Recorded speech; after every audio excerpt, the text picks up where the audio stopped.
Considerada estratégica para a manutenção da sustentabilidade fiscal do Estado, a dívida do Rio Grande do Sul com a União alcançou 100 bilhões de reais em 2024, uma elevação nominal de mais de 7 bilhões em relação a 2023. Começa agora mais um assunto de Estado e hoje a gente vai falar aqui no programa sobre essa situação, além de combate a enchentes, educação, entre outros temas. E para conversar comigo, o nosso convidado de hoje é o senador Paulo Paim, do PT do Rio Grande do Sul. Bem-vindo, senador. Prazer é nosso estar aqui com vocês, discutindo esses temas que são de interesse do Rio Grande, mas também do povo brasileiro. Senador, em 2025, no ano vigente, o Rio Grande do Sul continua a sofrer com a situação das enchentes. Só em junho desse ano, mais de 7 mil pessoas tiveram que deixar as suas casas. O senhor declarou recentemente aqui no Senado que muitos desses problemas de infraestrutura, de diques e afins, se deve à burocracia documental. Então, o que fazer para destravar esses investimentos e proteger o povo gaúcho? Em primeiro lugar, dizer que, de fato, 2024 e, por extensão, 2025 foram 2 anos da maior crise que o Estado passa devido à questão ambiental, né? E é bom lembrar que, como disse um poema escrito por uma aluna, que o rio diz: eu só queria passar. Vão poluindo, vão agredindo a natureza. Isso não é só no Rio Grande do Sul, é no Brasil todo e, infelizmente, em grande parte do planeta. Como aconteceu recentemente agora nos Estados Unidos, né? Em 2 estados, se não me engano, no Texas, e pegou também parte do México, se não me engano. Uma situação gravíssima, mas voltando aqui ao nosso Rio Grande do Sul, a situação é grave. Nós montamos aqui, pela orientação, inclusive, do presidente Rodrigo Pacheco na época, uma comissão especial composta por 9 senadores. Eu fui o presidente dessa comissão. E nós fomos ao Rio Grande do Sul, a TV Senado, inclusive, nos acompanhou, e nós percorremos as áreas mais afetadas, né? Mas foram mais de 400 cidades que foram atingidas, de 497. Mas, resumindo, disso tudo, voltamos e trabalhamos em conjunto com o governo do Estado, com as prefeituras, naturalmente o Congresso fazendo a sua parte e o presidente Lula também, por parte do governo. Ele foi 3, 4 vezes ao Rio Grande do Sul, fez a sua parte. Olha, o número que eu tenho aqui, o presidente Lula, o governo liberou 98,7 bilhões. Para quê? Para reconstrução, financiar obras, buscar recuperar em parte do que perdemos e a prevenção, porque é fundamental a prevenção. A história dos diques é o que o povo mais fala, né? Porque as águas vêm das regiões mais montanhosas e vêm atropelando tudo que tem no caminho, né? E explode ali no Vale do Sino, no Vale do Taquari, e vem chegando, explode mesmo no Guaíba, né? Ali invade a Grande Porto Alegre, Canoas, onde eu moro. E o presidente Lula liberou 6,5 bilhões para a construção dos diques. E até hoje não foram construídos. O dinheiro foi liberado, mas é preciso ter projeto, ter planos, começar a obra para poder o dinheiro ser retirado do banco, né, onde está depositada essa quantia. Infelizmente, muita morosidade. O que vimos agora? Nesse ano, 2025, onde você retratou muito bem, 2025, 146 municípios foram atingidos e o pavor pegou na região toda, né? Principalmente na região dos vales, que é a região considerada mais baixa em relação ao nível do rio, né? Caí também, ficaram todos assustados.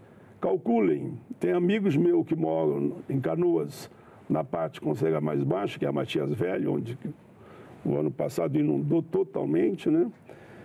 Dizia: pai, o que a gente faz? As crianças não sabem se dormem ou se vão para a rua para fugir de casa, que não querem a água, tal, o pavor, que perderam tudo, né? E com muito esforço compraram a sua geladeira, o seu fogão a gás, né?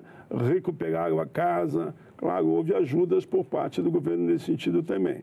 Mas e agora? Perder tudo de novo? vai poder dormir, tem que ir para o telhado da casa, porque os diques não foram feitos.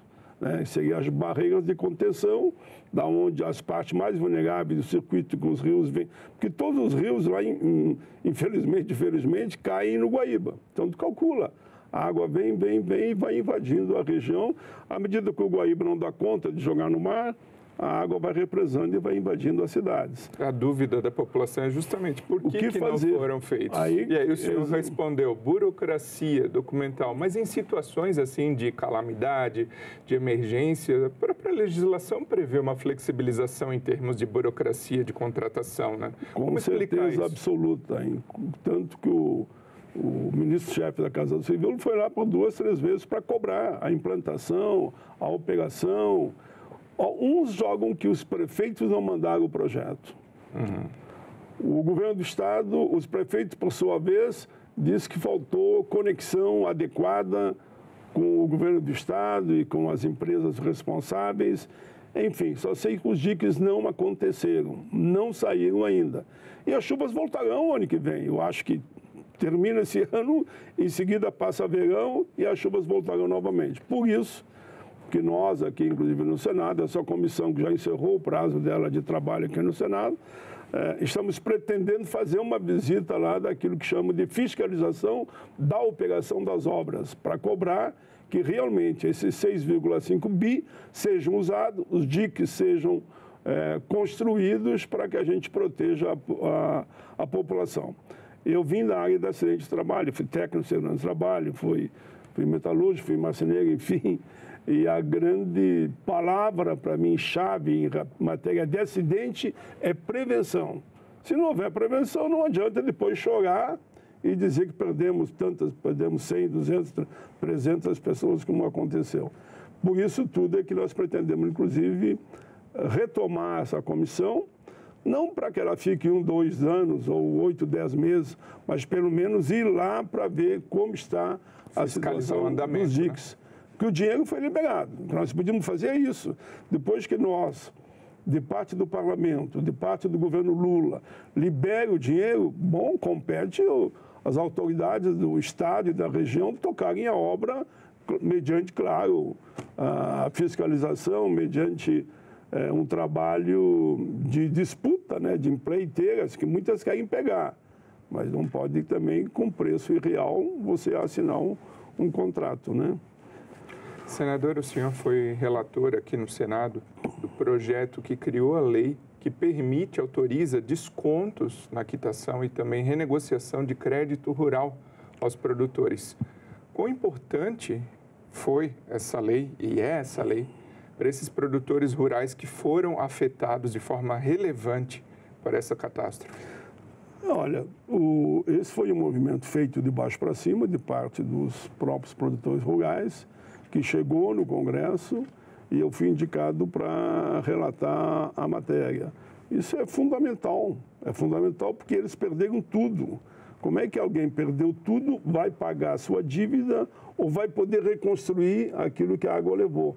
Perdeu, no caso, a sua propriedade rural, a terra foi praticamente lavada, ele tem que, de novo, botar os incentivos na terra, né? As vitaminas para a terra, enfim, e recuperar a propriedade. E como faz se ele está endividado no banco? Por isso que esse projeto foi visto com muita satisfação por parte dos produtores rurais, foi encaminhado, mas o debate continua, porque o estrago foi muito grande, né? Se nós formos avaliar só no setor da indústria, por exemplo, foi falado que o prejuízo foi na ordem de quase 100 bilhões de reais.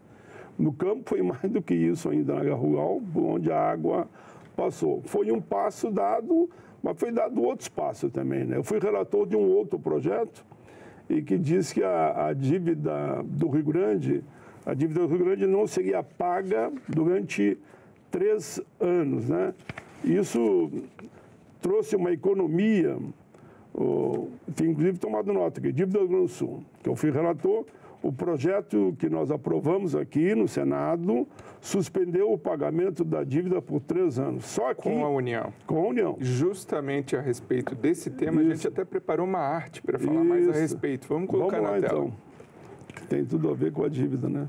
Então, falando em renegociação de dívida, a gente entra aqui justo nesse tema, que é a dívida do Estado do Rio Grande do Sul com a União. Em 2024, alcançou 112 bilhões, um aumento de 9,7%, e com a União chegou a 100 bilhões de reais, um aumento de 8%, que ele foi até suavizado, porque houve uma troca no indexador do IPCA para o anterior, que era Selic mais 4%, muito mais oneroso. Os pagamentos, como o senhor estava falando, suspensos desde junho de 2024 por 36 meses, né, senador? Que corresponde, o número aqui é o mesmo que eu tenho aqui, a 112 bilhões de reais. Ora, eu sei que o debate na época, eu fui relator desse projeto, o debate na época era anistia total, geral e restrita para o Rio Grande do Sul. Significaria o quê? A dívida do Rio Grande do Sul, que ultrapassa 100 bilhões, não seria paga nada, nem juros, nem nada. Ora, seria o ideal. Eu até tenho um projeto que eu apresentei há muitos anos com esse objetivo, para debater e buscar uma saída negociada, né? Nesse momento foi que nós conseguimos, por 3 anos. Isso não quer dizer, eu não estou aqui vendendo terreno na lua, nem querendo fazer promessa.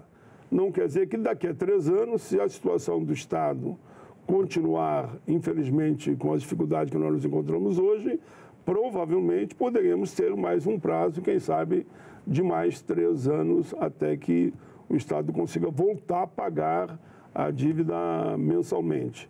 Teve já um projeto aqui do presidente Rodrigo Pacheco que atenuou um pouco a questão da dívida dos estados, né? Mas esse dinheiro está à disposição do Rio Grande para investir na recuperação. Então, para se manter a sustentabilidade fiscal do Estado, a melhor estratégia que o senhor vislumbra é se manter suspensa a questão dos pagamentos. Perfeito. Simplesmente dizer, ó, não paga mais, outros estados poderiam dizer também, né? Bom, então tudo bem, nós não vamos pagar mais também. Então, pelo menos, devido à realidade do Rio Grande que se encontra, devido às enchentes, principalmente as enchentes, poderíamos trabalhar para que por mais 3 anos o Estado não pagasse. Agora, é uma boa saída. Senador, a gente tem agora uma pergunta que vem lá da Assembleia do seu Estado. Vamos ver aqui na tela o colega.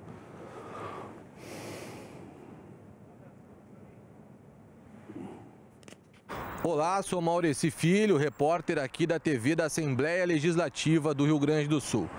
Senador Paim, a Lei 13.146, que institui o Estatuto da Pessoa com Deficiência, está completando 10 anos. O projeto, que é de sua autoria, foi sancionado no dia 6 de julho de 2015.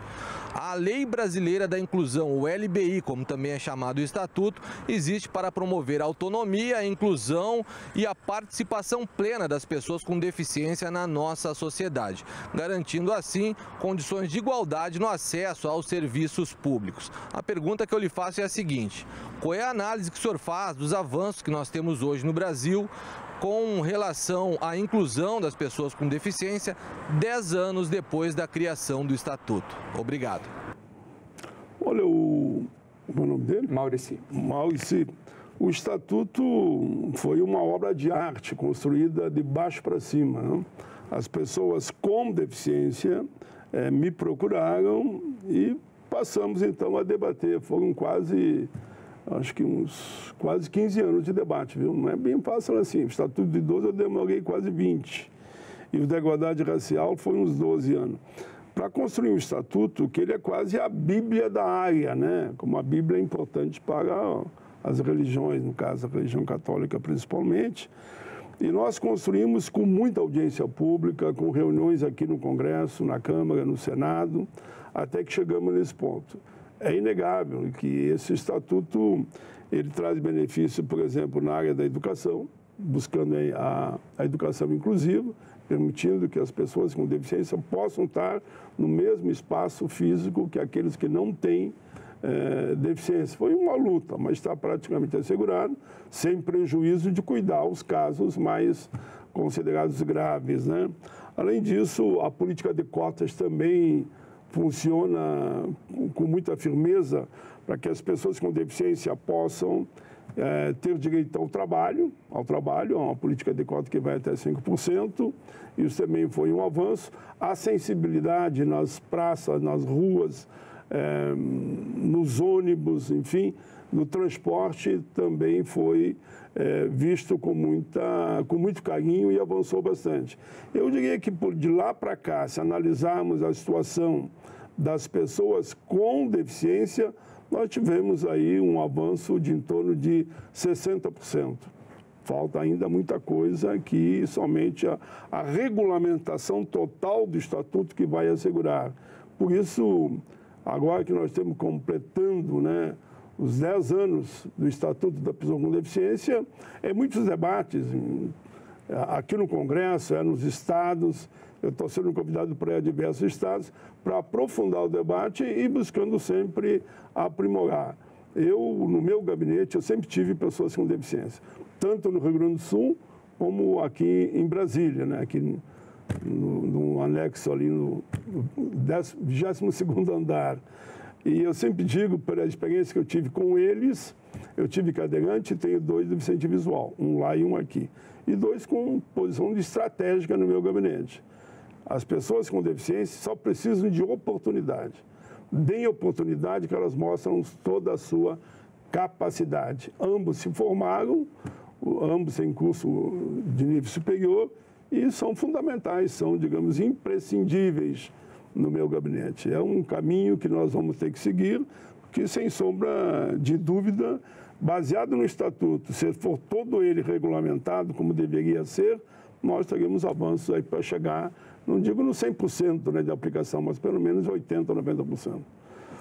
Senador, em junho desse ano, o senhor recebeu aqui no seu gabinete, no Senado Federal, representantes do Sindicato dos Professores de Novo Hamburgo, do seu estado. Eles alegaram descumprimento do piso salarial dos professores, a lei já existente. Então, que ações o senhor pode adotar para que seja cumprido esse piso salarial dos professores e também para que haja uma melhoria contínua na condição dos professores gaúchos? A gente sempre fala, quando nos perguntam qual é o caminho para combater, inclusive, os preconceitos, o racismo, a discriminação contra as pessoas com deficiência, enfim, dos migrantes, imigrantes, refugiados. A gente sempre vai falar que é educação. Todos vão falar que é educação. Há os que dizem que a verdadeira revolução para buscar uma política de qualidade de vida passa pela educação e passa por uma educação de qualidade. Ora, se isso tudo é verdadeiro, eu tenho certeza que ninguém vai ser contra, como é que você não quer valorizar os professores?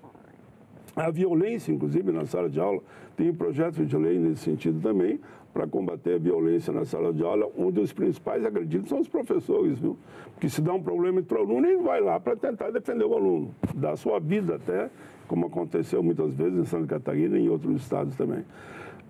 E essa questão do piso é algo lamentável. Se você pegar os 27 estados do país, eu diria que não é só o Rio Grande do Sul, né? Eu diria que a metade não paga o piso. E um piso consagrado em lei, me lembro aqui da ex-senadora Ideli Salvati e o Viana também, 2 senadores que não estão mais aqui porque fizeram outra opção de caminhos, né? Eles foram fundamentais, eu participei junto da operação para a construção desse piso. Infelizmente, muitas prefeituras, principalmente prefeituras, não pagam. Além dos estados que eu já falei, que a metade não paga. Mas ainda, além disso, em estados que o estado cumpre e o município não cumpre. Então, é uma briga enorme. A última reunião que eu tive 2 reuniões com eles no Rio Grande do Sul. E marquei uma audiência pública aqui na comissão que eu presidia na época, que é a Comissão de Direitos Humanos. Eles mostraram toda a indignação. E, infelizmente, mesmo na justiça, como está hoje, o juiz chega e diz, olha, é um problema local e acaba por falta de estrutura financeira para pagar e acaba não pagando mesmo, acaba não pagando. Por isso que a última reunião que eu tive com os professores, e eles devem assistir, porque acompanha a TV Senado, vai na linha de eu apresentar um projeto para mudar a legislação para obrigar a cumprir a lei. Olha bem que ponto chegamos. E o juiz vai dizer, não, mas é uma questão do município e tal. só se fizerem um outro projeto para regulamentar a aplicação em cada município. Talvez tenhamos que fazer. Vamos reunir com eles, vêm para cá, eles trarão a proposta construída pelo jurídico das entidades para eu ter talvez que apresentar ainda mais um projeto. O certo era pagar. O piso é nacional, o piso está aprovado em lei. Eu estava aqui junto, quando eu falei do Viana e da Ideli, eu participei junto com eles da construção ali. Claro, não fui autor nem relator. Eu fui autor e autor de muita coisa aqui, né? Autor e relator de muita coisa. Mas esse não, eu acompanhei, vi a festa que aconteceu no Brasil. Sabe que nesse país tem municípios que não pagam nem o salário mínimo para o professor.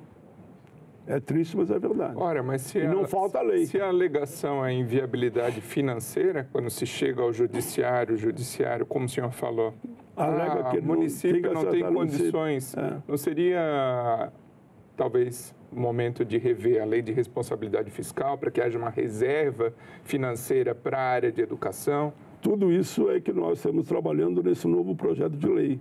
Estamos com a ideia de construir um projeto de lei que não permita, digamos, nenhuma fresta, nenhum espaço onde eles possam sair para não cumprir aquilo que todos dizem, inclusive os prefeitos, na questão da disputa eleitoral, eles se comprometem com a educação. Todo mundo se compromete com a educação, mas depois não quer pagar o salário, não é nem questão de decente ou indecente, é aquilo que manda a lei, não quer pagar o que manda a lei. E mesmo a decisão de alguns juízes é uma decisão duvidosa, né? Porque o Supremo ainda não se manifestou, porque é preciso ver, se a lei manda pagar, tem que pagar. É que nem o dono de uma empresa, digamos, particular, olha, ninguém pode ganhar menos que o salário mínimo. E o cara resolve lá dizer que não vai pagar o salário mínimo porque não tem mais condições. E daí? Ele vai perder os bens, vai perder tudo. É ou não é? Eu sei porque aí eu opero como sindicalista que fui, mas da área privada, né? Então, é preciso que nesse país se cumpra as leis. Se eles cumprirem as leis, os professores vão receber o piso justo que está na lei, aprovada na Câmara, Senado e sancionada pelo presidente. O senhor comentou aqui no Senado que utiliza um sistema de rodízio para destinar recursos de emenda do seu mandato aos 497 municípios do Rio Grande do Sul. Aqui no assunto de Estado a gente fala principalmente com o Estado, com os municípios, então muitos estão assistindo esse programa agora. Como que funciona, como que o senhor tem usado esse sistema de rodízio para destinar recursos aos municípios gaúchos? É fácil, só falta de boa vontade e transparência, né? Eu, quando comecei a adotar esse sistema, que já faz mais de 20 anos que eu adoto esse sistema, eu recebi críticas de alguns dizendo, não, mas a prefeitura X ou Y não é do seu partido, por que você está mandando dinheiro para lá? Eu digo, a população do Rio Grande está em todo o estado e não pertencem à população, não é o prefeito desse partido que manda nela. Então, quando eu mando uma emenda, eu mando para a população via a Caixa Econômica Federal, pela prefeitura, né? Porque tem que ter um canal que administre e fiscalize. Não mando Pix para ninguém, nunca mandei. Olha, eu vim do movimento sindical, o que eu tive de movimento sindical pedindo uma emenda para isso, igual não dá. Eu só mando oficialmente, sai daqui, vai para a prefeitura, pelo acompanhamento ainda da Caixa Econômica Federal. Mesmo para os hospitais, passa pelo Conselho Municipal da Saúde. Como é que eu faço? São 497, dá para mim atender, em média, por ano, de 300. Esse ano passado atendi até 412, se eu não me engano, né? Bom, se num ano eu atendo, são 497. Digamos que num ano eu atendo 300. Ficaram fora, em princípio, 200. Estou arredondando aqui, 497, né? Bom, no outro ano, eu passo para os 200. Tudo aquilo que é possível. Se eu acho que dá para fazer uma redistribuição, mesmo alguns que ganharam no anterior, ganhariam mais. E para quem que eu mando? Para os que ganharam menos. Quer dizer, mas a cidade tal ganhou 2, 3 anos seguidos. Sim, mas ela ganhou 100 mil num ano, 100 mil no outro e 100 no outro. Você ganhou 400 numa vez só, né? E ganha, é um ano sim e um ano não. todos ganham. Claro, mas cidade X ganhou 1 milhão. Sim, voltando ao nosso tema original, no momento das chuvas, do alagamento, eu mandei para as cidades mais atingidas R$500 mil. Transparente, publicado, não quero saber nem quem é o partido. E se alguém me pergunta, mas foi em alguma inauguração? Nenhuma, nem na minha cidade. Você, porventura, foi lá pedir voto? Digo, eu não peço voto por emenda para ninguém. E eles devem estar ouvindo agora. Eu ainda digo para eles, olha, isso aqui não tem nada a ver com eleições. Isso eu mando porque eu acho que é justo, é o dinheiro do orçamento. Se todo o dinheiro do orçamento fosse visto com esse olhar, mudaria essas denúncias que estão sobre o Congresso dia e noite. De repente aparece uma emenda extra de 50, vou dar um exemplo, só para um exemplo, de 50 milhões. Legal. O Carlinhos adota o critério. Remete para aqueles que não receberam ano passado, vão receber esse ano, e o outro já recebe no outro ano. O rodízio permanente você busca todos. Claro, chega uma hora, por exemplo, que eles falam, mas tem só para hospital de alta complexidade. Então vejam os hospitais de alta complexidade que tem no estado e manda para todos. Esse é o princípio. Tem que mudar, reconheçam que está errado. Transparência absoluta e cada um no seu lugar. O judiciário, o executivo tem que executar e nós temos que legislar. Perfeito. Muito obrigado, senador Paulo Paim, pela participação aqui no Assunto de Estado. Eu que agradeço essa oportunidade de poder falar um pouco desses meus quase 40 anos de Congresso, que foram 4 de federal e 3 aqui no Senado. Fizemos muito, mas com certeza todos nós temos muito por fazer.